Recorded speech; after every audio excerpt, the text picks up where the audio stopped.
welcome back. I'm Gary Parr, co-host with Christine Williams of Fiber Talk, the podcast that we do twice weekly for people who play with needles. And this is not Christine. That's right. This is Mary McGuire, my good friend, needlepoint expert, and all those things. And we are gathered here without Christine, who is back home in New York somewhere. We're going to talk about Mary's 10 favorite threads.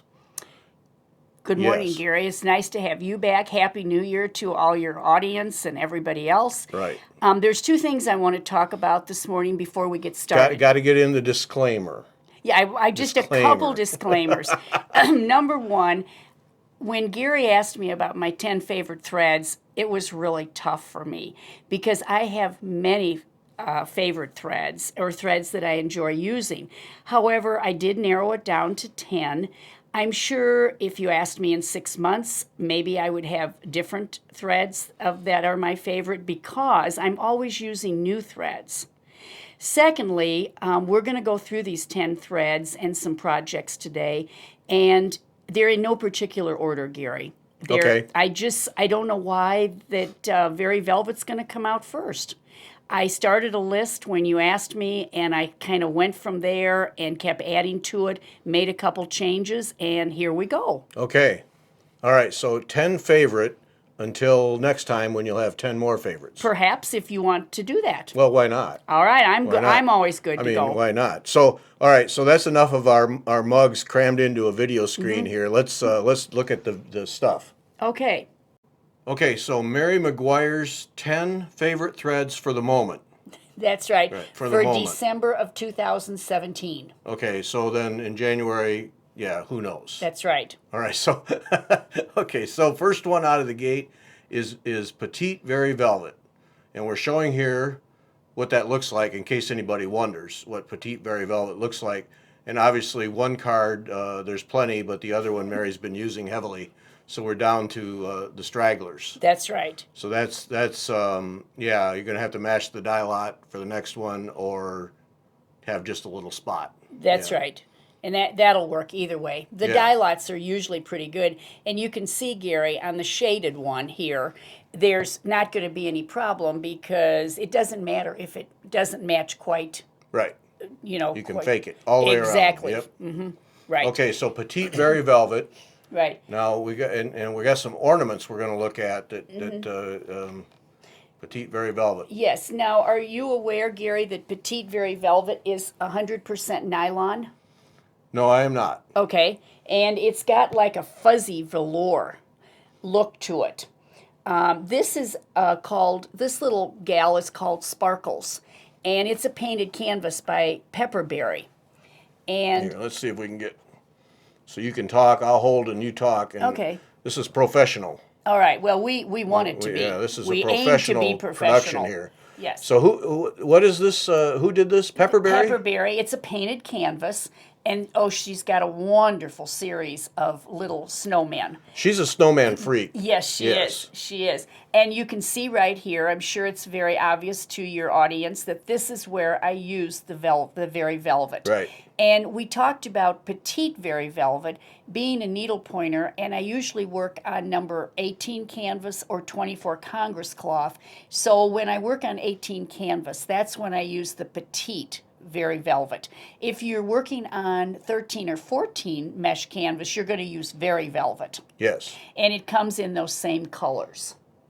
Okay, that's an interesting question because Very Velvet, that's in relative terms a big old fat thread. It's thicker than the Petite. So each of the colors in Very or Petite are the same. They match them up. Okay. Right, they do for the most part. Yeah. For the most part. But, we talk about Petite today, and that's what I'm going to emphasize because I don't do much on 13 or 14. Right. So you can see here, when you work with Petite Very Velvet, you have to be very careful when you're threading your needle.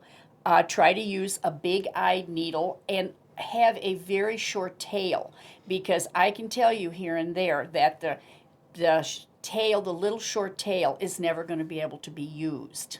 It will kind of shred as you bring the needle through the canvas and put it back down. It's not going to be very strong where it's threaded. Yeah, I learned that from you. So yeah, I do like maybe a half an inch tail. Half an inch, maybe an inch. Yeah, right. and what I've experienced is right where it bends in the needle eye, it tends to wear right out there. So you have a groove, so it holds it right there. It holds it there. The other day I was putting some Petite Very Velvet through the needle, and there was just a little thin thread. It didn't want to go through. But yes, it holds it, but just be careful not to run your thread all the way through, because it's going to damage it. Now, would you say if I'm stitching along, doing the other threads in this one, for example, and I go to do the Petite Very Velvet, would I go up a needle size? I would. Up one size. Because you don't want to bruise that thread Yeah. at all. So this is what I did. It's a neat stitch. We're going to go back. We're going to come back to sparkles a little bit later for another favorite thread. Okay. But yeah, so that's been my practice. I go up a needle size when I have either velvet. I go up a needle size to open that hole a little bit more, so it doesn't drag it through and damage the thread. Well, because, Gary, it's a round thread. Right. So it's not going to be, we can't smush it. Is that a good word? Smush is a good word. I like smush. We can't smush it to get it through that needle. It's Right. not going to smush very much. Right. So we have to go up needles bigger. Yeah. 22 perhaps would be good. I'm sure I probably used a 22 needle for this Very Velvet. Yep. On sparkles. Okay, so there's one example of Petite Very Velvet on a pepperberry snowman. Yeah, you go to the pepperberry website and there's like 5,000 snowmen, yes.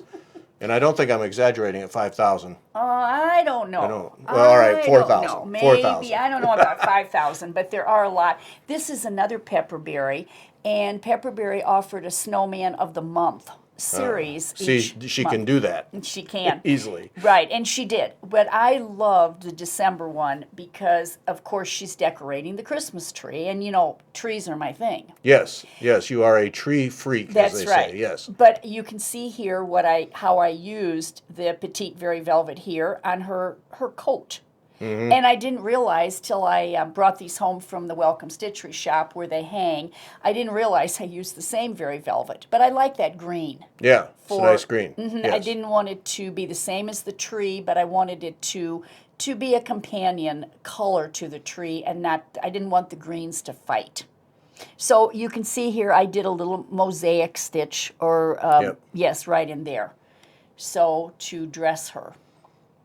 Fills up very nice too. That's one of the things about Petite Very Velvet, or either of the velvets, is they really fill it up nice. And when you do a basket weave stitch with Petite Very Velvet, it looks like velvet.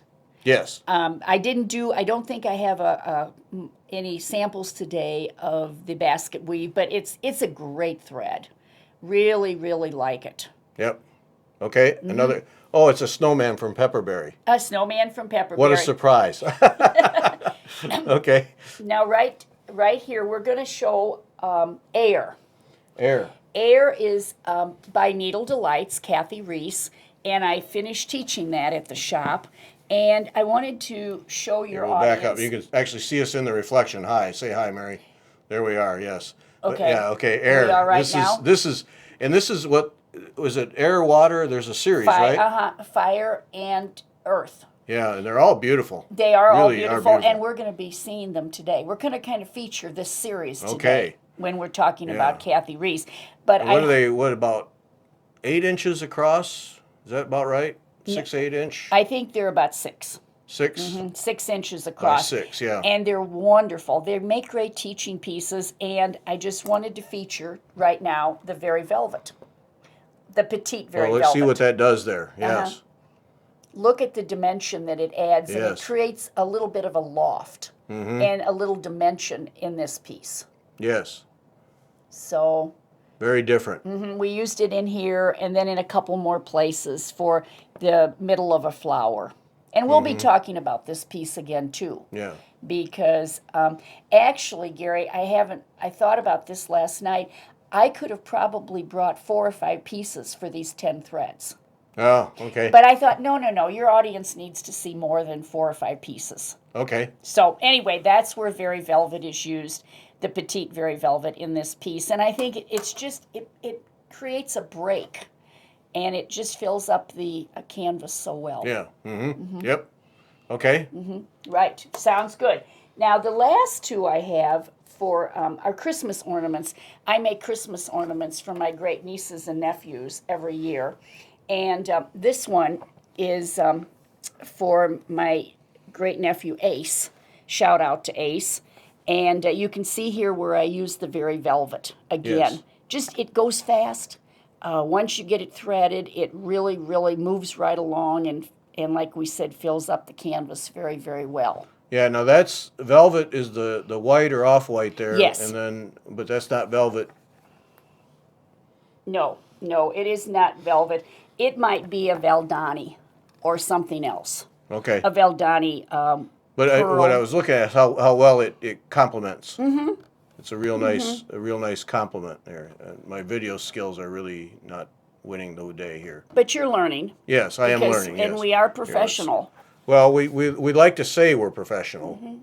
There, maybe that'll help. There it is. Yeah, we'd like to say we're professional. If you say it enough, you convince yourself. That's right, and we then will. Then it becomes fact. Right. See, that's how you Right. do it. Yeah. But see, yeah, that's just and it stitches so even. Exactly. You know, it really is easy to. I think easy to keep attention on it. It does. Keep it does. consistent. And it doesn't have to be laid with a lane tool. Big plus there. That's very plus. Because as of last night, I have 10 great nieces and nephews. So there'll be 10 ornaments to make. This year there were 9. But now we have a baby. We have a baby as of last night. Ace has a new sister. All right. So another ornament has to come up. Another ornament. Yeah. Right. But that is the velvets. They really do stitch. They stitch fast. It's easy to keep attention. Yes, very nice. Okay. Right. And the last ornament is for Carney, who also is Ace's sister and who had a baby sister join the family last night. You see, this is the shaded Very Velvet that I used on the This card. is the one where the card's almost empty. The card is almost Look at the empty, but effect. isn't it neat? Yeah. I mean, I didn't realize that I was going to be making like little Christmas trees. And then I put a little Kreinik down there. But isn't it interesting? I had I just didn't know what was going to come out. I had no control over the green trees. Right. But no trees are all the same color, so I thought this really was a great way to use the greens. And yeah, and you didn't try to manipulate the colors Oh, at no. all on this. No, I did not. Went for it. Exactly. But see, look at that effect. That's really really looks nice. Yeah. I love it. It's probably one of my favorites that I made this year. And whose ornament design is this? This comes from an Amy Bunger cookbook. Okay. Amy Bunger in Memphis has a series of chapters, and she calls them her cookbook. And she has that's from one of the chapters of the cookbook. Okay. Excellent. Yep. Right. And then I just, for the finishing people, we got a nice little background cloth there. I got those from Sally's in Geneva, Illinois. Okay. The backing. And then Marguerite Harrington finished all these for me. Okay. I think she did a fabulous job. Yeah, Marguerite, she's our local Fox chapter electric needle person. Turns out more stuff in a week than most of us do in a year. That's right. She's scary, yes. That's right. Okay. Our next thread in Mary's 10 favorite threads for the moment. We're changing the title. It's for the moment. I like it. Till you go to the shop again and see 10 more. Yeah, that's how it's going to be. So this is the Karen Collections Impressions. Here, right there, a little ad for the Karen Group Impressions, and some samples of this. I love their threads. Their threads are wonderful. General. I do too. They're half wool. This Impressions is half wool and half silk, and oh my word, it's just beautiful to work with. Yeah, they really the colors, all of it is just really nice. Yeah. And it's equivalent to a number 8 pearl. And just really, really, the loft that it has on a piece is just beautiful. Okay, this is called Jolly, and it was a Barbara Bergstrom's design, but I think she has sold out. It might be to 2 sisters or 2 brothers. Okay. If you go on and look up kisses. And what the kisses look like, Gary, this is what they look like when they get finished. Okay, so this this becomes this. Yes, exactly. Okay. And then we put little baubles and jingle bells, and it becomes a beautiful little ornament. There are many, many kisses out there. I happen to teach this jolly one because of all these bands in here. Yes. The different bands. But the reason I brought this one today to show you is... I'm going to try and get this up here at a Okay, little better angle, sure. maybe. But you see, I used impressions on the background. Oh, yeah. And usually on 18 canvas, we use 2 strands of impressions. However, on this, I wanted it to kind of blend in and not be really showy. I wanted it to recede. So I only used 1 strand of impressions. I did a continuous mosaic, which just filled up this area, I think, really, really well. And also, this green that's not the metallic is impressions. Okay. I used a green impressions on that. Okay, so in this instance here, just for stitching learning, by using 1 instead of 2 strands and really letting the canvas show a little bit, then it opens it and lightens it, and then that allows those 4 squares there to stand out more. And that's what I wanted. Yeah. You know, we pay good money for canvases, and we should let the canvas work for us a little bit. I'm a big proponent of that. Not that it's really working for us here, but I wanted it to be a very light background, a light look. Well, that was what I was getting to is that by doing that, then you send that to the back. Right. And let the color come through. Exactly. Yes. Man, we're going to talk about this again because we will get into some metallic a little bit later. Yes. But Okay. All right. now I've been doing a series of elephants, and these are from. Oh, this is your Elephant of the Month deal you've been doing. Yes. This is from Danji. Do you know Jill Rigoli? Yes. She's wonderful. I know of her. I don't know. Okay. Her. Yes. She wants to actually come to Illinois and work with us with painted canvas. She's more than welcome. I'm waiting. How's that? I'm gonna be talking to her. Now these are I've seen you working on these. These are just little elephants. It was an Elephant of the Month there for a while. Right. Just little ones, but you've really done some fun things in just a very little space with this thing. Well, that's because Jill has helped me. Okay. Jill did the stitch guide, and this woven stitch right here is the ground, right? Not the swirls, but behind the swirls, that's impressions. Okay. With a woven stitch, which I use frequently. Yeah. I like the woven stitch. It adds some dimension, but it's not heavy. Right. Lots of nice texture with that. Yeah. Let me get a little angle here. And again, this is on 18 canvas, but Jill only wanted us to use one strand of impressions. Okay. Because it didn't matter if a little of the canvas showed through. Again, opens it up a little bit, lightens it up. Right. Because you got a lot going on in this little space. Yes. You got to be careful. Exactly. Yeah. Right. Yeah. Really worked out great. No, I did really like it, and they've been fun to work on. Yes. Right. Now, the last one that we're going to look at in in impressions, I want you to pull out the Laura Peron quilt sampler. All right. And the reason that we're going to show that is this is a variegated impressions. Okay. Let me back up here. You hold that. Okay, I got While I back up so everybody can see Okay. the Laura Peron. This was a very popular piece at the shop. I think I might have taught it 3 times. But you see, Gary, right in here, you see the overdyed impressions, how it came out. Yep. And here it is in the house, in the the quilt pattern with the house. I believe that the overdyed impressions that I used for this was Fiesta. And if you've used Fiesta in wildflowers or watercolors, it might be a little more vibrant, but I liked the muted look of this. Let's see, we can see it up in here, right in here. There's some of the overdyed impressions. Yes. So when you get a chance and you're using impressions, look at the overdyed, because there's a great variety of colors, and there's a lot of places where it can be used. Yeah, just study here. Sure. So people can see. Yeah. And again, no laying. You're just using single strand, no laying. I did use a single strand on this. sometimes, now this was done on Congress cloth. Okay. So I would only use just the one strand. It's beautiful with one strand on Congress. Yeah. And down in here too, Gary. It was used down in there. Oh, yeah. Yeah. This flower.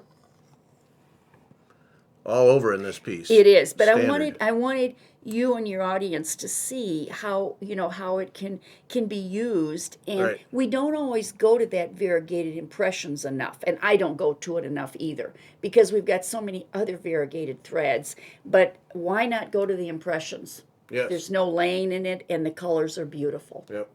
So now our right. next one is the Gloriana Silks, and another whole series of beautiful threads. Oh. And yeah, here, this is just one of them. They're So you can just see- magnificent. Here's the advertisement right there. Though there are no sponsors, here's the advertisement. It's- Hand-dyed ribbons, it says here, yes. This Jubilee. is Jubilee, and it's Gary. It's a 12-strand Yeah. silk. It's from France, but it's hand dyed in the United States. Yeah. Yeah, those are always deceiving. You think you're getting, because silks aren't cheap. Oh no! You think you're not getting very much thread, and then 12 strands, and you Mm-hmm. start pulling it apart, and yeah. It's another favorite of mine. All right, now, This- here we have, whoops, here, let me get that up there, because this is a professional operation. Let me get that up square.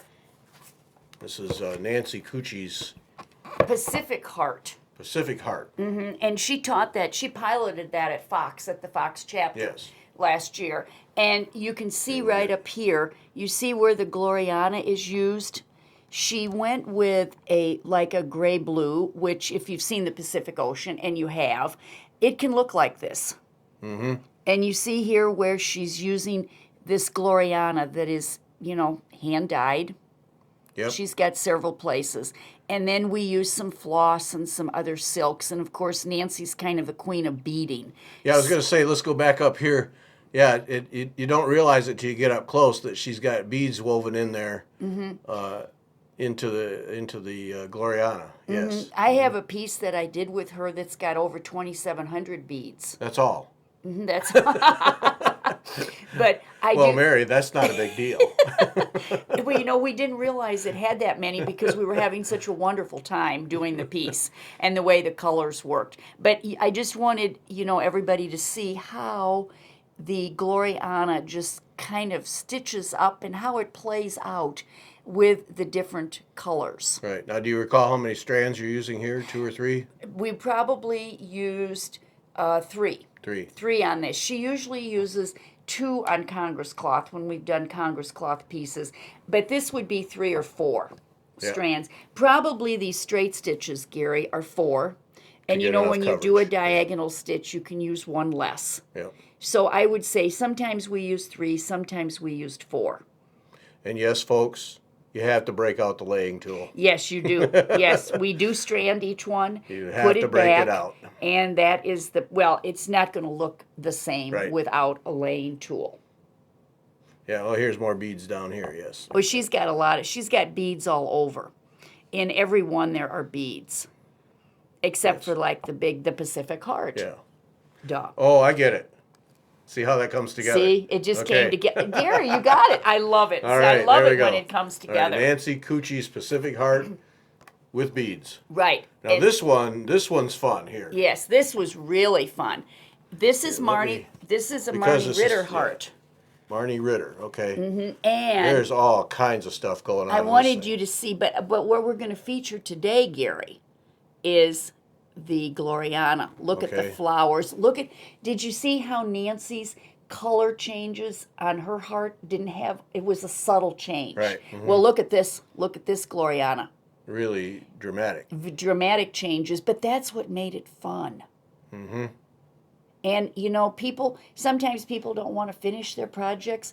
There's nothing better, Gary, than when I stitched these 4 little embellishments on because Uh-huh. I was done. But I wanted everyone to see how beautiful and just how nicely the Gloriana changes. Yep. And right down the middle there adds lots of color variation. Mm-hmm. Really, Some of some of the Gloriana, when you look at them, the silk has just, oh my word, they change every few inches. And some, as we said, are very subtle. But I loved doing this piece. We're going to be doing one of these in Fox in February, one of her hearts. So I'm excited to do another one. I have several of hers. Yeah. But this one, I just love the idea of the Gloriana in there. She does a lot. She does a lot in that heart space. A lot going on there. Right. Really tied together nice, yeah. And you know what she does that we really enjoy? She designs a heart that chapters can teach. Because it's expensive to bring teachers in. But she designs a heart that we can purchase, which we do, and then we teach it, and we all have a Marnie Ritter heart. And I think everyone in their lives should have a Marnie Ritter heart, don't you think? Well, I mean, this is coming to me here. That Okay, and everyone should. Everyone should. like you said, there is a lot in this heart. But you're not going to get bored with this one. No, and I don't know why on. anybody would. Look at, she's got Lazy Daisy. We're not going to get into that this time, but she's got wonderful embellishments. Right. So yes, that was enjoyable to do. Very nice. Okay. All right, now we're going to look at another one of the Needle Delights pieces, which this is called Earth. Okay. Remember we said there was air. Air. We've had air, and now we're going to look at Earth.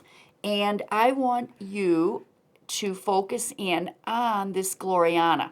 Right in there. You see, it makes a little pathway from the top right to the lower left. Look at that. And see how it changes in there? Yep. It's just beautiful the way this one changed. I think this is an example. I think that's interesting. People talk about geometrics and charted canvases and everything's in balance and everything's symmetrical, but that's not always the case. No. A lot of these designs, there's some movement going on, some visual movement. This is an example of that. Yeah. And Kathy had a really good idea because she does do geometrics, as we've seen. But each one of these pieces, these four, she has a big area here, a big square, and then she goes off and does two segments. Then she has three, and then four down here. And at the very end of each one of them, we break out the Gloriana silk. And some of my students have done everything, and then they have actually created the path as they went along so that there was no broken. Okay. The whole idea was still there. The flow was still there. Yeah. And I did and I didn't. Sometimes I need to get things done, and I might be working on multiple pieces. Yeah.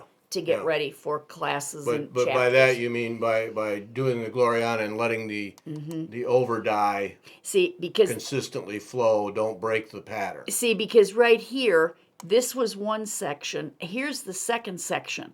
So if I had kept going with that cranberry or that burgundy, and see here I probably did keep it going. Yeah. And some of my students really like that, and I like that too. But when you look at the whole piece, we tend, when we stitch, to look at the part we're working on. And maybe you don't like that part, or maybe it's not laying right, or you don't like the color. But when you look at the whole piece, then you can see that they're just beautiful projects. Yeah. Right. Now, the last one that we're going to look at in Gloriana, Gary, is called Fire. And it is another one of these pieces. And it is, you can see right here again, there's where she used the silk Gloriana. And you see how it just goes all the way down. This one has 5 sections, and this was so creative of Kathy. See, she's got 4 sections here, and then 3 here, 2 here, and then she goes back to her 1. But by the time she goes back to this big road stitch, the 1 becomes very small compared to the 1 up here. Right. So, I don't know what gave her this idea, but isn't it great? Yes. Well, it's not balanced. Right. That's the thing. That's the thing. It's not balanced, but it comes together. And she's framing the bulk of it with the Gloriana stripes. Exactly. They all have the stripes in there, and it's not balanced. Usually I like balanced pieces because I'm a Libra. So I like everything balanced. Oh, that helps me understand your problems. That's right. I have problems, but I usually have like balance, but I love these pieces. Yeah. But see, and look how, she made the angle switch with that square right here. Yeah. Mm-hmm. I mean, that's just really creative. You got the stripes, and then you need to go a different direction, so then she has a junction there that visually makes that happen. That's very nice. Right, because see, she's got 5 squares here. Uh-huh. And so then we start in again to bring it down. Now, I just finished teaching this piece at Welcome Stitchery, and the framer, Sandy, wonderful gal, and a wonderful framer. Has some talent. She just a little bit. Just a little bit. Yeah, she does. Has some talent. She's very good with her framing, and also she's brilliant. She and Monica are good with picking out frames. Yep. So maybe if we do another one, maybe I'll have this framed and we can see how I frame it. Because you know what, Gary, I can't remember what I'm using. Yeah. But oh well. But there, and here's an example. If people wonder what lacing needlepoint is, and really this is, if you're going to frame it, this is the way to do it. And acid-free board material, and then folding that over and lacing it. And this is Sandy's lacing, and but it's, there's how you do it right there. And Gary, that's never going to move. No, that's just it. Yep, it's never going to move. It's not going to deteriorate. You're not going to have chemicals in glue or tape deteriorating. It's going to stay right there. You can tell it's buttoned right down, nice and square, and then you look on the front side, and it's all squared right up, and then of course your corners there. I mean, that's heavy canvas to fold over, but that's hidden by the frame, so it doesn't matter. And the mat. And the mat. The mat will come up, and then the frame. But, and I expect that this might be done, by Saturday or sometime, because everything's in. She just has to pop it in and pull it all together. But there's an example of good lacing on needlepoint. And I mean, as far as I'm concerned, that's the only way to mount and frame needlepoint. I do too. Anything else is a real compromise. Yeah. And we have people who bring it in because they've gone other places and it wasn't done like this, so we have to do it over for them. Yep. And Sandy, Sandy does it. Well, last I talked to her, she takes them home and laces. She does. She has a big portfolio that she carries out of the shop and carries it back in with them all laced or pinned. It's the cross stitch gets pinned. Right. But so there you have it. That's earth. No, that's fire. Fire. This is fire. That's fire. Earth's coming up. I had earth in my head. Well, we've seen earth. We did. We did see earth. Okay, so I'm not. So basically, you're telling me I'm not paying any attention at all, then, right? Gary, I'll keep you on the straight and narrow. Okay, all right. I'm right behind you, Mary. All righty. Okay. All right. Next up is Threadworx. Threadworx. Just Threadworx, right? Right. Overdyed floss. Now this is basically just your standard 6-strand cotton floss, but the overdyeing that these Threadworx people do is kind of special. Is very special, and that's why it made my list. It's just beautiful. Threadworx has no solid colors. Yeah. It's very vibrant. It's, as you said, it's 100% Egyptian cotton. And you can see in this red one, we're in the holiday mood spirit here. Yes, we are, aren't we? We are, yes. You can see that this red one is overdyed, but not a lot. But look at this one that I've used. This is one of my favorites because I'm kind of a fall person. And this one changes quite a bit. But what I really, really like about this thread is as you strand it, whether you use 2 strands, 3 strands, 4 strands, and you group them together again to put back in your needle, they always have the same variation of color as you strip them or strand them and put them back. Okay. And they are wonderful to use. So the changes in color remain the same. Yeah. Okay. Right. So I want us to look right now at the Quilted Flag. I think you had requested that we have this time. Oh heavens, I did. You did. I remember. And I remembered to bring it home from the shop. This is the design by Pat Timpanero from Neon Flamingo Designs. And just a wonderful piece. And you can see here where... Look at this thing.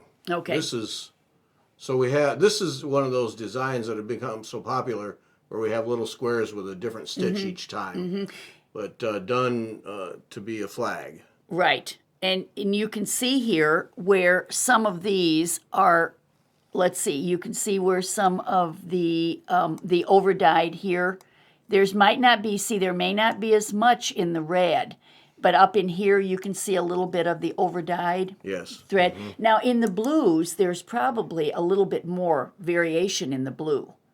See up in here, there's some lighter and it goes to darker. Yes. We did use Perle Cotton in this piece. You can see a lot of Kreinik. We probably will look at this piece again.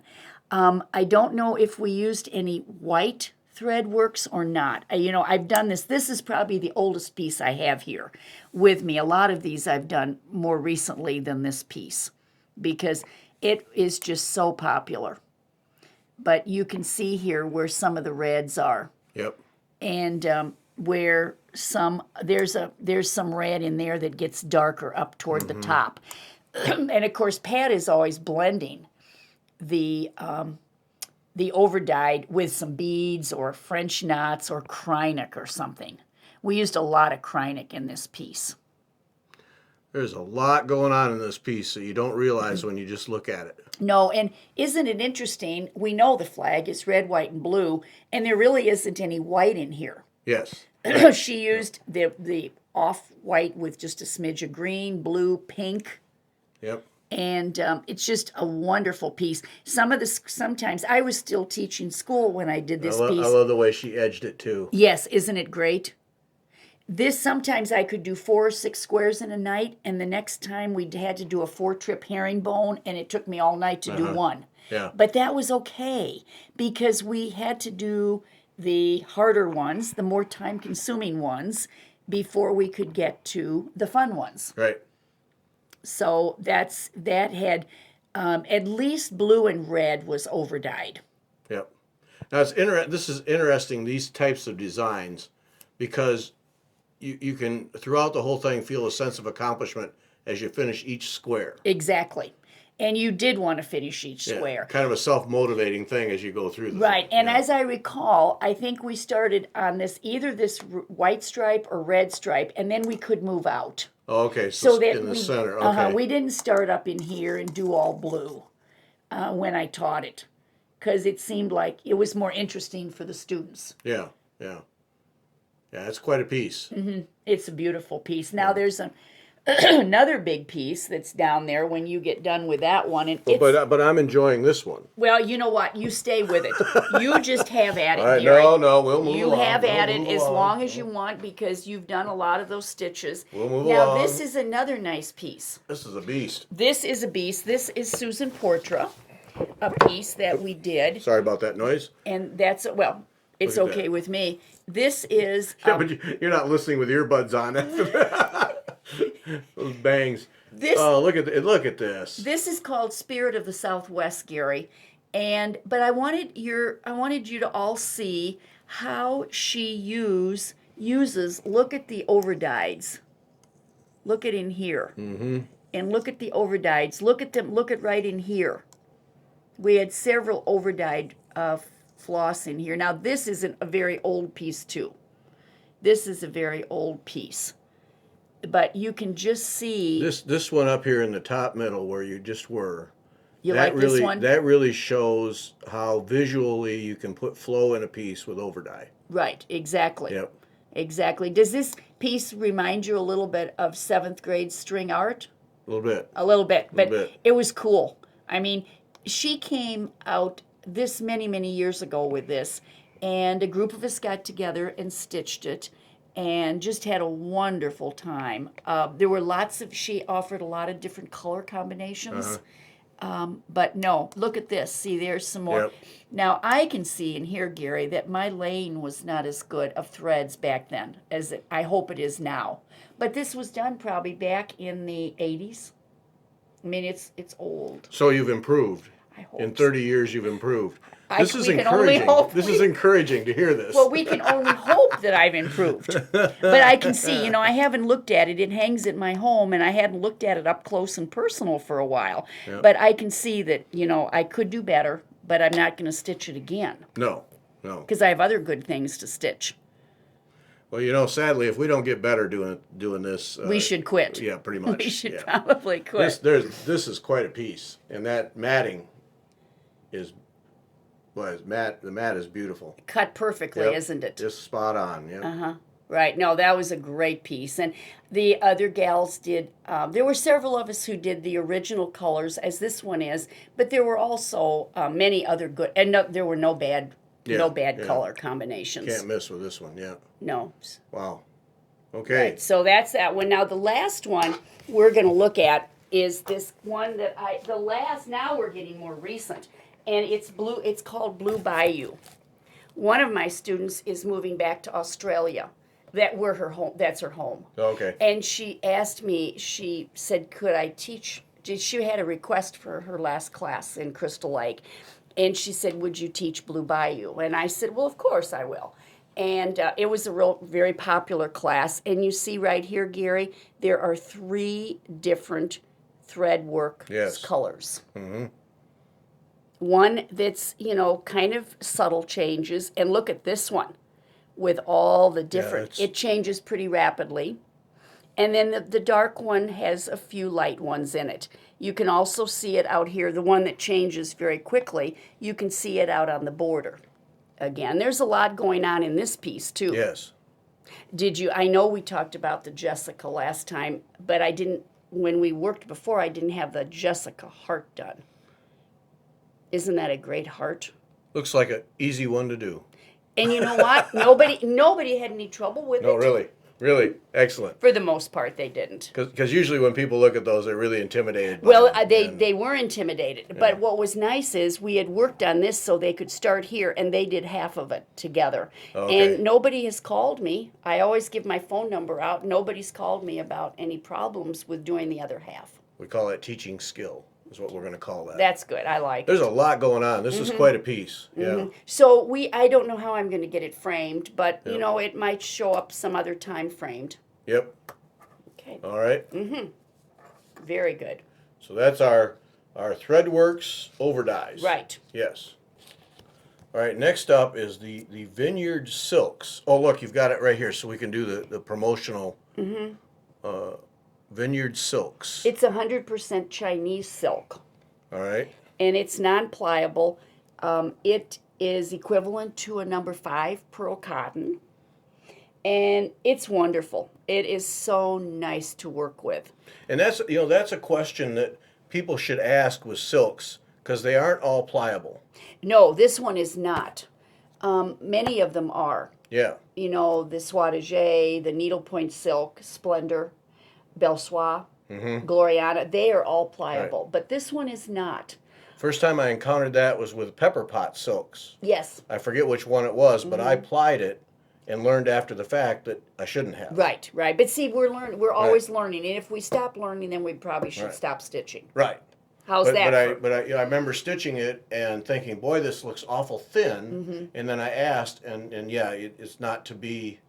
But then I did a class with Orna Willis. Sure. Where then she took some silk that was not to be plied and plied it and used it to get an effect. Yes, and that can be done too. Right. We used to do that with Pebbly Pearl. Now that we're going way back. Pebbly Pearl can be plied, but it's hard and it doesn't work well. But sometimes you need just that little bit of matte look with that. Now, Gary, you see these 3 colors. I do see them. Do they remind you of anything? A baseball team? Maybe? Not your baseball team. Mine uses black and gray. I know. There's another team in the area? There is, Gary, and now we're gonna post. Oh, so now we're just gonna rub it right in. That's what this is gonna be. No, okay. I didn't mean for it. Yes, you did. Yes, you did. Don't even start with me. Just a little bit, I meant. Don't even start with me. But what I wanted to show people is that I used the Vineyard Silk on this whole piece, except you can see World Series. Yes. Have you been in the World Series? Have the White Sox been in the World Series? Yes, and more frequently than this 1908 to 2016. Yeah, they have.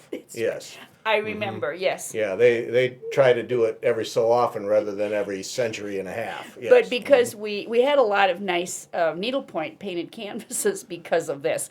And again, Gary, I hope you will note that I did the whole thing in basket weave. Yes. And because I do. And I admire that because it bores me to tears. I know it does. But remember, we should practice an hour a day. That's what you say. Right. Yeah. So anyway, I just really wanted... I'm not going to, but that's what you say. I wanted people to see how nice the Vineyard looked on there. And hopefully it comes in lovely, lovely colors.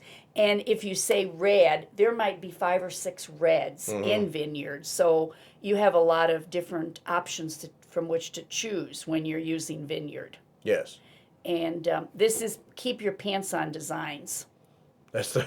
And they have many... Oh, no, I've never heard of them. That's good. Keep Your Pants On Designs. Okay. They have many... A couple people at the shop have done the Bears, the Bulls, the Blackhawks, and the Cubs, or White Sox, and they're putting them like in a frame, big frame piece with openings. This will be an ornament. I have enough frame pieces, so it'll be a big ornament, but that's okay. Because when you only win... Every so often, every 100 and so much, you got to show it off. Do something, right? Yeah, okay. So that's enough of that Cubs stuff. Let's move on to something else. Now, why don't you bring up fire again? Because Kathy Reese likes to use Vineyard in her pieces. You see, she's got the red in here. This is Vineyard, and then also the rusty color is Vineyard.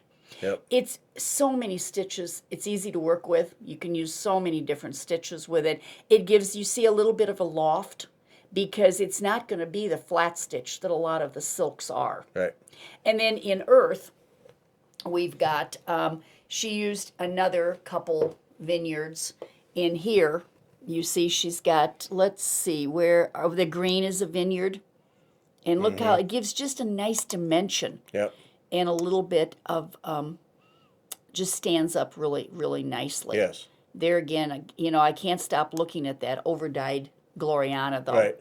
And we've got some gold. We've got some gold Vineyard. Yeah. So, just remember when you want to use a silk and not have to strand it, try Vineyard. And if you need a little bit of dimension in there, it lays very nicely.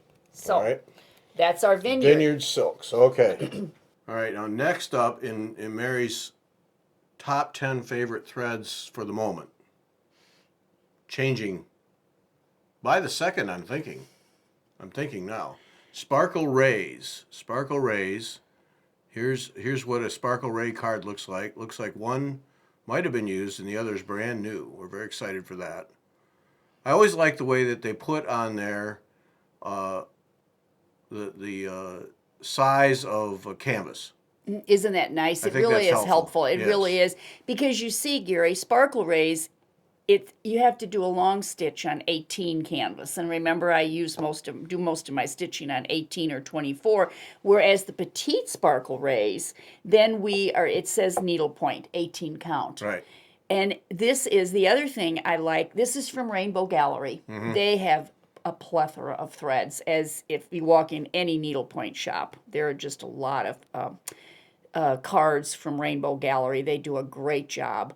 It's 97% polyester and 3% nylon. And it's, you see, it's got a little sparkle in it. Yep. We like glitz. Is that where they get the name, you think? Sparkle Rays? I'm going to guess. I love it. I think you've come up with something new today. I think That's great. I wonder if Rainbow has thought of that. Probably not. Probably not. Don't know what to say. Yeah, probably not. All right. Well, I tend to pick up on those things here. You are sharp. Yeah. As well as professional. Yeah, we're going with that. Now, this is one of my favorite pieces. This is just one of the coolest things. This is the Jolly Fat Santa. Yes. And designed by Libby Sturdy. And she came and back up. Everybody can see everything all over the table behind us, but you got to see this thing. Here, let's see. Let me drive people nuts. I'm going to turn it like this. Isn't he handsome? He's something. And here we are in the holiday spirit. And we could have maybe done our whole thing on the Jolly Fat Santa. Right. But the reason that I brought him out, because he's out now. He's out all year. He lives here all year out with me. But you see, I want you to focus in on the bottom.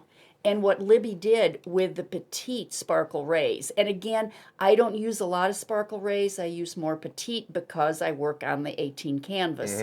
But look what she did with the snow, Gary. Yep. She did a Bargello stitch, and she used a white Petite Sparkle Rays, and then did you see that very, very light pastel blue one? Yep. Doesn't that give a wonderful effect? It really does. Yep. It gives and some depth. The way she has them in there, it gives depth. Right. Yep. And again, we did this toward the bottom, so when I got to this, I was getting pretty well done. All right. And I was thrilled. Because again, as you've mentioned with some of my other pieces today, there's a lot in here. Yep. Libby has many, many Santas. If you go on her website, Libby Sturdy Designs, you will find that one Santa is cuter than the next. But this is the Jolly Fat Santa. Yeah. But that is a really nice effect. And look at the background, which we aren't going to talk about today. But see, she didn't do a heavy background. Right. But it just adds enough so that the Santa stands out. Wait, look at the background, but we're not going to talk about it, but we'll talk about it. I'm done. Okay. That is one neat piece, though. And finished as a stand-up. Yes, Edie Weilman finished it. Yep. And just did a fabulous job. Got some feet on him. He stands up. Right. Hence the name, Stand Up. Yes. Right. But that's just really neat. That's really a neat one. Well, I wanted to share that with everybody because I think that Libby, a lot of us have, I have more Santas to do, and each one is so different. Now I'm going to show you Rosito, which is a Needle Delights chart. Again, we featured her today, but I wanted to show you about look at the Petite Sparkle. Let people just enjoy. Okay. This is a nice design. I like this. I like the diagonal stitches going through there.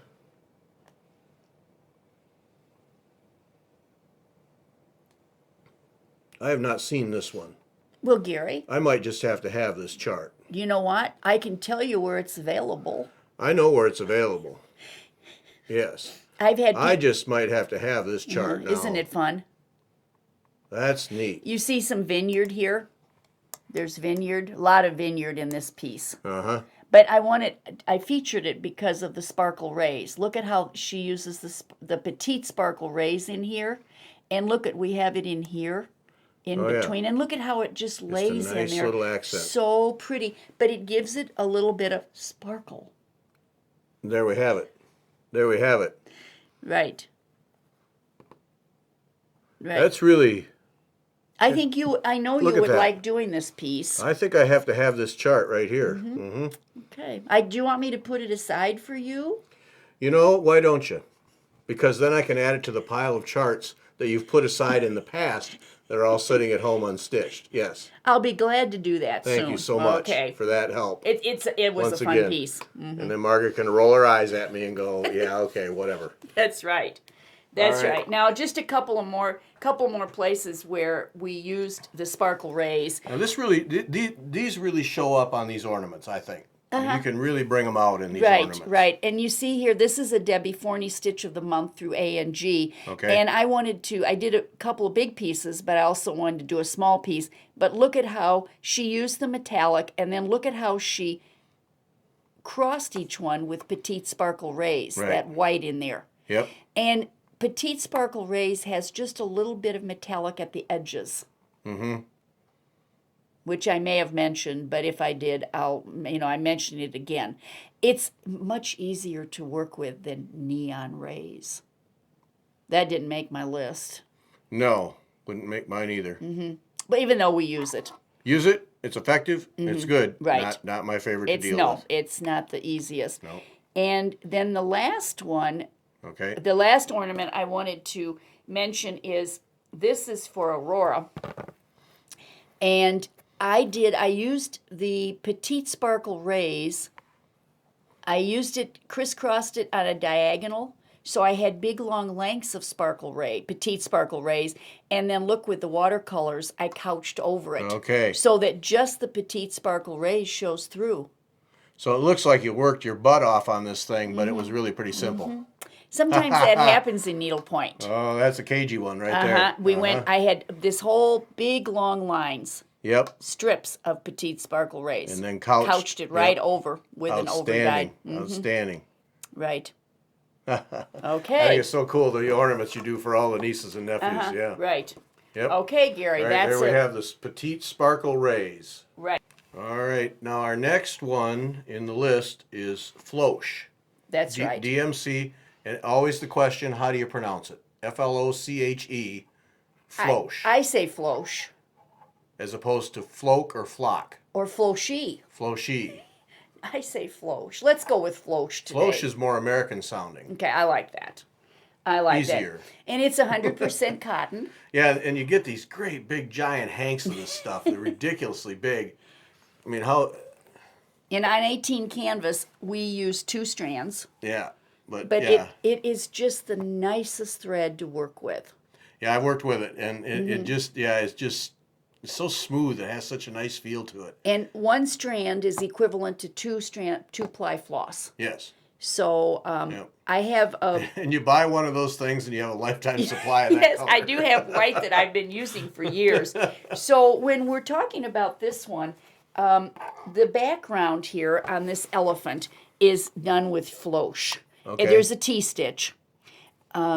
Jill wanted a T-stitch in there, so it didn't, the coverage wasn't too much because we wanted the swirls and the elephant and all the embellishments to show up. But she did request a T-stitch on that one, which I do follow her plans because she's good. Yeah.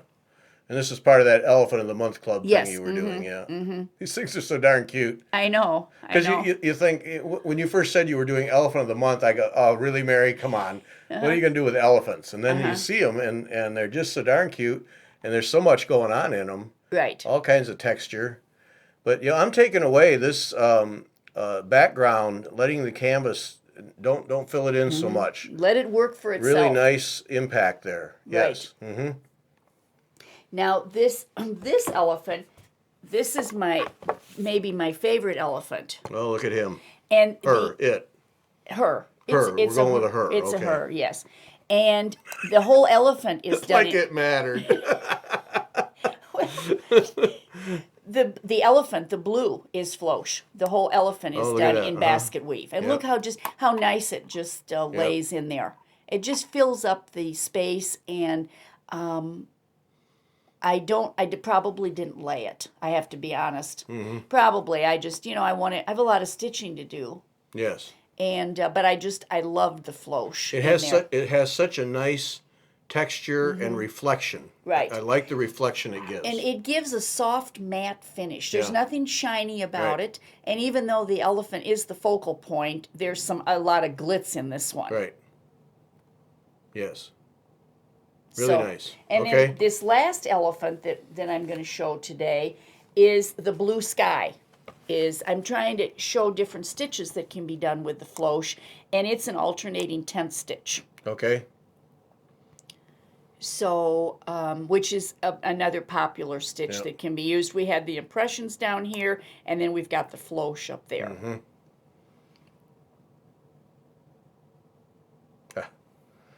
The cutest darn things. Mm-hmm. They are. I'm getting ready to finish my 4th one. Yeah. So I keep working on them, and we'll get them all done. Yep. Well, and that's it. They're small, so you can take them. They're small, but Gary, there's a lot in them. Yeah, there is. There really is. There's really a lot. But if you just keep going, getting all the beads done. But yes. So. All right. So there's our Floche. Mm-hmm. You got it. All right. Now Carol Merrill is showing us over by door number 1. Was that Carol Merrill? She was Price is Right, or what? I forget. I think it was the Price is Right. I should do my research before I bring these things up. Right. Then I'd sound intelligent instead of like a But you're bonehead. professional anyway. Right. So Wildflowers by Karen. Another one of my. I like all the Karen stuff. I really do. I do too. Yep. I do too. Colors aside, the quality of the thread is always, I think, a real nice thing to work with. Yes. And when you buy some of these overdyed, you must buy at least 2 or 3 skeins, because sometimes there is a dye lot change. Yep. I went to a class with Lois Karen once, and she told me that this is called Holiday, and it is the hardest one to dye. Oh, To get the reds and the consistently. greens. That's what she had told me. Yeah. This goes back many years. Now we're going to bring Jolly up again.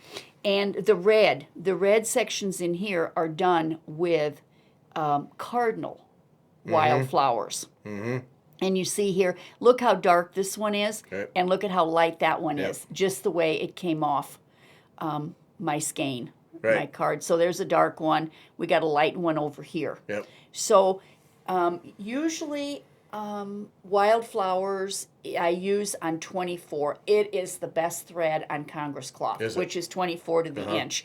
And the next pieces you're going to show. Well, now before you go away from it, I got a question for you. Sure. When you're stitching these things,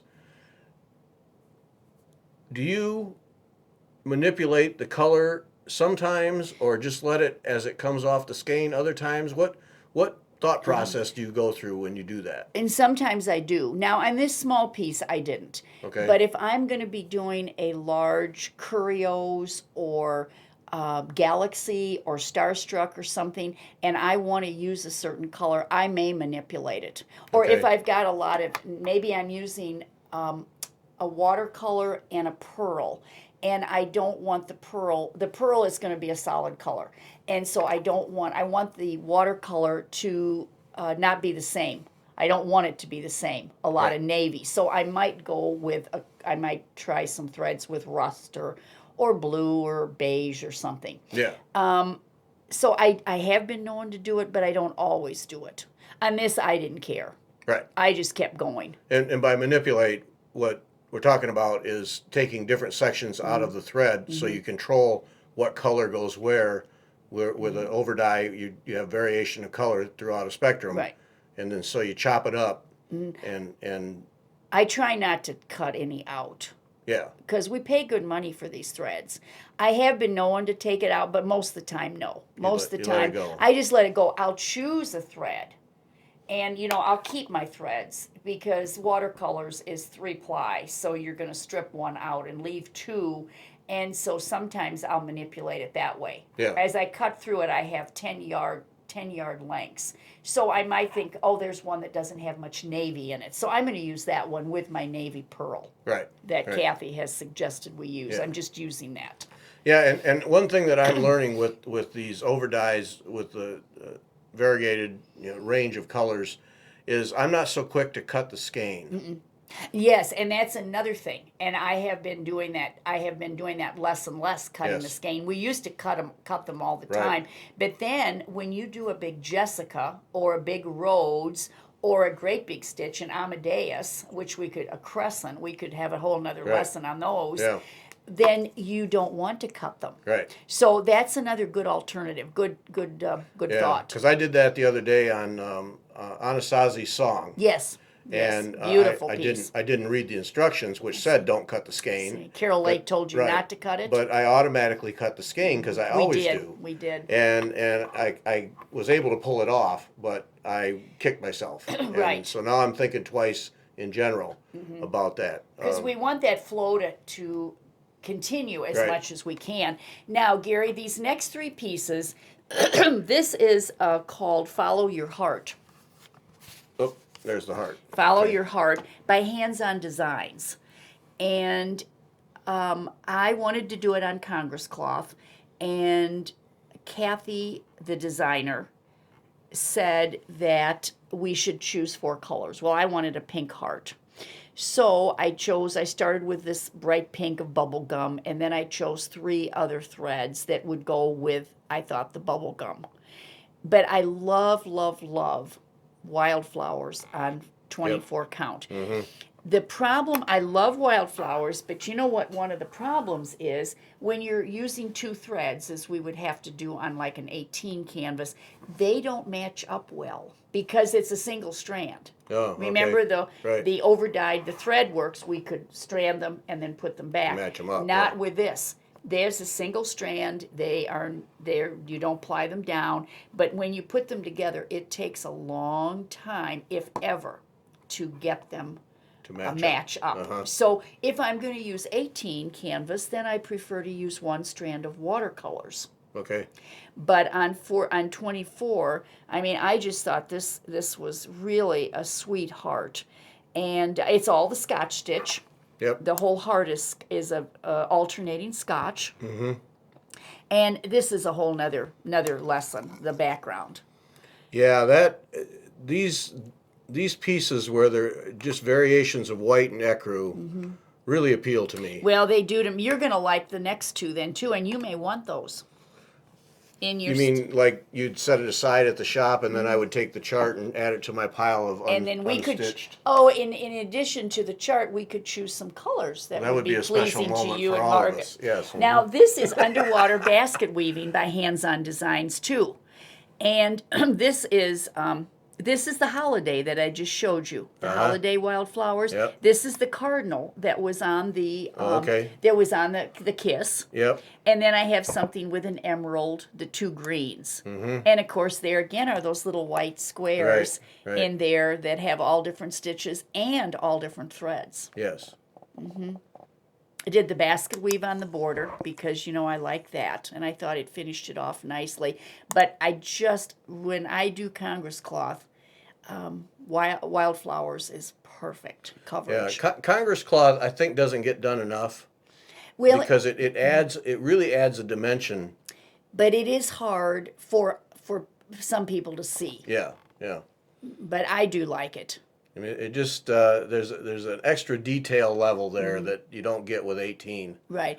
All three of these pieces, the designers wanted us to use 18, but I went on my own merry way. Mary. Oh, that's gutsy. That's gutsy. I did it. Now this is the logs, right? This is summer logs. Summer logs. Summer logs. And guess what? I have all of the other logs too, but this is the only one that's done. Every one of these is a wildflower, all of the colors. And you can see here, there's that cardinal again, the red one. It doesn't have a lot of change, but then look at this one right next to it. Yep. That is one strand of a wildflower. It might be cranberry. One whole strand. So, One strand, and look at the change in that. Don't cut the skein. That's right. That's right. The blue here, the turquoise, doesn't change too much. But look at this one down. Well, that's that same one again. I think that's marigold. Mm-hmm. But I just and then of course I used all different stitches, and there we've got our whites again. Yep. And that's where I brought in some of my favorite threads. Yeah, that effect with the whites is. Debbie Rowley was working on design. I don't know. Okay. I don't remember if she finished it, but she was just all off whites and whites. I really think it's a neat, fun diversion, and you don't appreciate that with. And these are all different stitches, which of course I love all the stitches. And these log things, when you see pictures online, they have that impression of being monstrous pieces, but they're not. That's No. 8 inches across, something like that. I mean, they're a reasonable thing to do. They're not, but they always look like They're so much bigger. That's a lifetime of stitching there, but they're really not, and they're just a nice little design. So yes, okay. So that I just wanted to show you how Yep. wildflowers can be used on 24 count. Yes. Okay. Okay. All right. Next on the list is good old plain old pearl cotton, and probably one of my, if I have a favorite, one of my favorites. I think it's just fun to stitch with pearl cotton. It's so easy to deal with, covers well. Good colors. Yep, always good colors and lots of texture, and you don't think about it. Just standard old pearl cotton, and it really is one of my favorites. I enjoy it. Right, and pearl cotton comes in 1, 3, 5, 8, and 12. But today we're just going to focus on 5 and 8 because that's what needle pointers use Right. the most. One. I've never seen one. Okay. That must be rope. It is rope. It gets couched. If we do this again, I'll show Okay. you some pearl. I've never some seen a pearl one. It's really kind of interesting. bet. It is like rope. Yeah. And I show my students the pearl one just because it's not very accessible. Yeah. And it's not used very much. But it would be fun, maybe for the braid of something of Santa's coat or something. Yeah. But anyway, a place where I used the pearl 8. Now we're back to this kiss again. I did the road stitch here. Oh, okay. And Here, let's get that. okay. And with the road stitch, I did them all in pearl 8. Okay. Yep. Just because I thought it gave it some loft. And look how that worked. That almost looks like the spiral. Yes. A road stitch that is not a spiraled stitch at all, but it almost comes off as a spiral with that light like that. That's interesting. Isn't that interesting? Yeah. And, you know, of course, it's 100% twisted cotton. It can bruise. Some of my students like to use big, long lengths, and I just tell them they just should not do that with pearl. It does bruise, and it gets dull. Yep. And it loses any sheen that it has, and it's just not a good way to go. That's the one thing I've learned to watch with pearl. One is untwisting.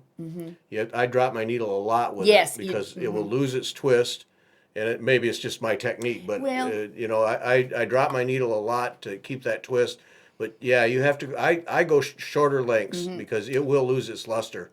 Yes, it will. Yeah, and it shows. It's not like it loses it, and if you're really looking for it, it's there. No, it doesn't come back. It gets obvious. It gets obvious. Yeah. And we've too much time, too much money into these projects. Right. And pearl cotton is an inexpensive thread. Right. Over, compared to our silks that we've looked at today. No, I probably get a little wasteful, but just to keep that quality up, because it will. I agree with you. Yeah. Right.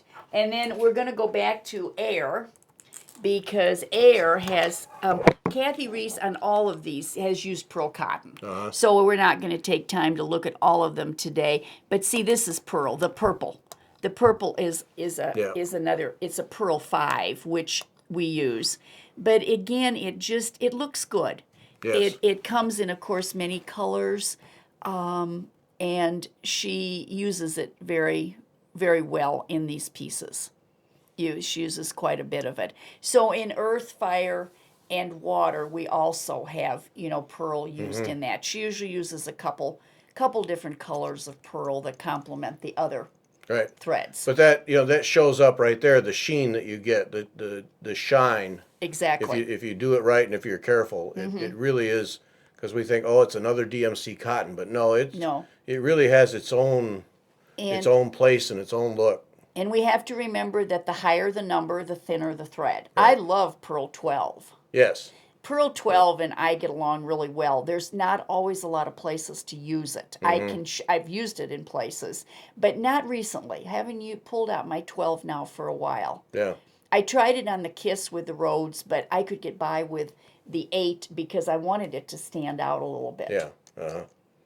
Right. No, I like it. It's one of my favorites. Good. Yep. All right, and the last of Mary's favorite threads of the moment, Kreinik braid. Right. Yes. Those little black spools where it comes off all curled up.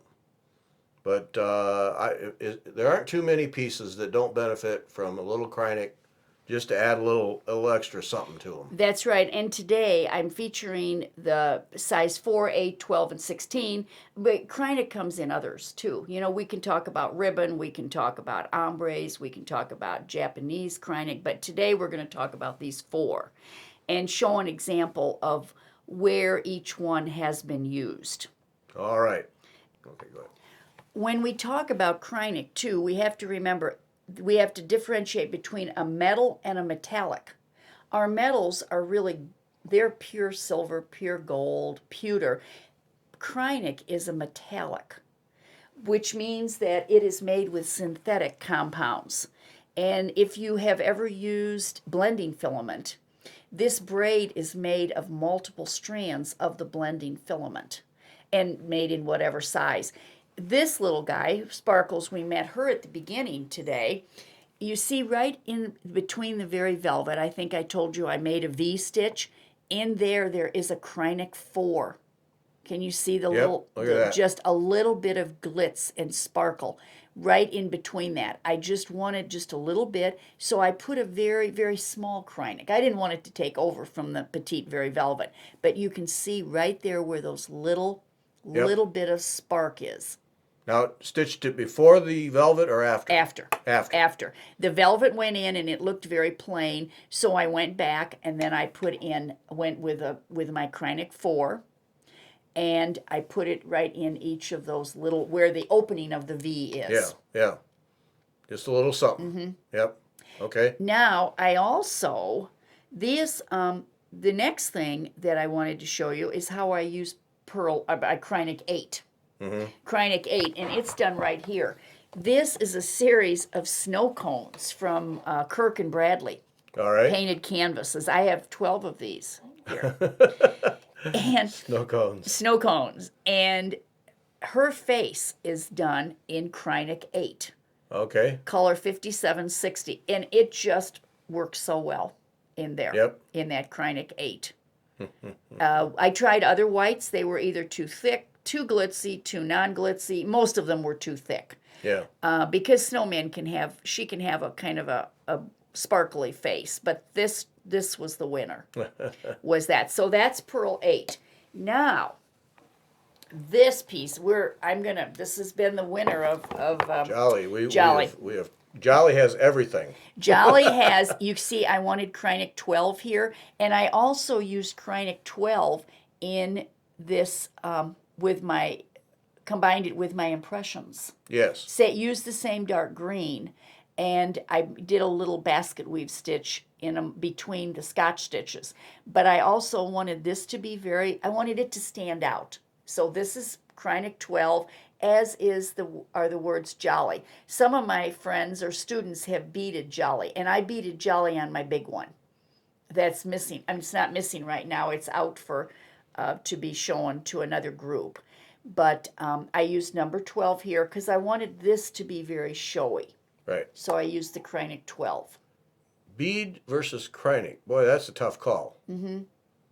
I have fallen in love with size 15 beads. Yeah. And they would be okay on here. They wouldn't be too much. You can't use a very big bead on here. That's what I meant by it'd be a tough call. It is a tough call. You get really out of proportion in a hurry. These come in size 18 and size 13 or 14. I think 14. The 14s, I'm going to bead all of the kisses. Okay. On the 14, because there's Mary and there's Santa. There are two more that I'm going to do of the Christmas ones. And I'll bead the 14 and probably use Kreinik on the 18s. Yeah, okay.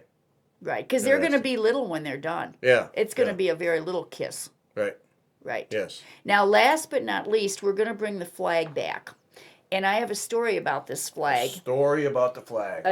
A story, and you will see, as you pan around, you will see all of the metallics. All right. I cannot tell you how many metallics we had to buy, and Pat Tippanero requested that we buy all 16. 16 Kreiniks? On 18 canvas. And you would probably understand, and many of your audience will understand, when you pull Kreinik up and down on many of these, I was stretching my canvas every couple nights. Yeah. Taking two sides off. Isn't that, yes. And that happens, doesn't it? Because look at many of these have Kreinik, and they're all 16 Kreinik. And she loved using the 16, and I did too. However, I was really pulling like crazy because that canvas was getting loose, and I don't like a loose canvas. Right. You don't either, right? No, I do not. But no, and whenever I'm using Kreinik, I usually have a laying tool in hand. Okay. Not to lay, but to pull. To help me pull to get it. Do you have a Wubbers? A Wubbers? No. A little I got pliers. treatment for that. Did the treatment? The doctor is a good doctor. He gave me treatment for Wubbers, and I've been cured. I use a Wubbers. Yeah. I don't know a Wubber. A Wubbers is a little flat nose plier. Oh. Pair of pliers. And you pull your Kreinik right on through with that. Because you don't want to do it with your scissors. No. So I have I have 3 Wubbers. And I have not been to the doctor for treatment. But sometime I'll share. It's a salve that you put on twice daily, and it's very effective. Yeah, you should try. I don't really. I don't need to because I use my Wubbers with my needlepoint. Oh, okay. Well, see, I got it on me, and it had to stop. It wouldn't quit. So, a Wubbers. Okay. I'll have to see what that's like. I'll show you. Yeah. So, I just use a laying tool to help pull them through and get them tight. But a Wubbers. Okay. You're going to like using a wubber. So I'm going to share one of mine with you. A wubber. Okay. And then you can report back. All right, we'll do when that. you pick up your patterns and your threads for your new pieces. Yes, all of them that you've got laid aside for me now. Right, and we have this at the shop too if you're interested. I have no doubt, yeah. Mm-hmm. Now see, there's a lot of Kreinik in there. Yes, there is a lot of Kreinik, so you can imagine what happened. And look at the border, all the Kreinik in that. I was one, because I told you this was done quite a few years ago. I had never had to stretch my canvas as much every couple nights, maybe every night, depending on how much I worked on it. Yep. Yeah. But you know, you can complain at times about Kreinik, and people do, and all the things, but you just can't beat it. No, in any piece, just about any piece, done right and done tastefully, you just can't beat it. I mean, we could take almost every piece I have here, and I have used Kreinik on almost every one, different sizes. Yeah, and the colors are subtle, so just whoever's doing that knows what they're doing. There's no doubt about it. Doug Kreinik's been in business for a long time. Because it just works all the time. Right. And adds that little extra special something. All right. So I think that's about it for today. That's it. That's our 10 favorite threads and today. wubbers. And wubbers. And wubbers. All right. Well, thanks, Mary. You're welcome.